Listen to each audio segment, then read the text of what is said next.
लाडकी बहीण योजनेवरून केलेल्या आपल्या वक्तव्याचा विपर्यास केला गेला असा आरोप माजी जिल्हा परिषद सदस्य मेघा राणी जाधव यांनी केलाय। माझ्या वक्तव्यात काटछाट करून 12 सेकंदांचा व्हिडिओ काँग्रेसने व्हायरल केलाय असा आरोप त्यांनी केलाय। चंद्रदीप नरके यांच्या प्रचार सभेतला हा व्हिडिओ आहे। लाडकी बहीणमुळे महिला आम्हाला मत देणार या भीतीने चुकीचा प्रचार करण्यात येतोय असं मेघा राणी जाधव यांनी म्हटलंय। आजपर्यंत आपल्याला मतदान कुठं करायचं हे नवरा सांगत होता। तर बायकांनी तुम्हाला महिलीच शपथ आहे, तुम्ही आता जाताना सांगायचं की धनुष्यबाणालाच मतदान करायचं।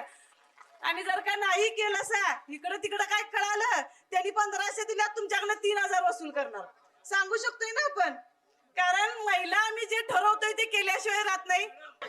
आता ते काय आहेच की आपल्याला आता आपली निवडणूक झाल्यानंतर आपल्याला 1500 नंतर 2100 रुपये मी देणार आहेत। माहिती सरकारने जी आश्वासन आपल्याला दिल्यात ती कागदावर दिलेली नाही, त्यांनी पूर्ण केल्यात ती सगळं आश्वासन। काल जे माझ्या भाषणात बोललेलं आहे ते पूर्ण ज्यांनी कुणी हा कालचा विपर्यास करून छोटासा 12 सेकंदाचा व्हिडिओ ज्यांनी व्हायरल केला आहे त्यांना सगळ्यांना माझं चॅलेंज आहे की माझा पूर्ण व्हिडिओ व्हायरल करून दाखवा। तुम्ही पूर्ण व्हिडिओ व्हायरल करून दाखवा, मग मीडिया किंवा लोकांच्या प्रतिक्रिया काय येतात बघा।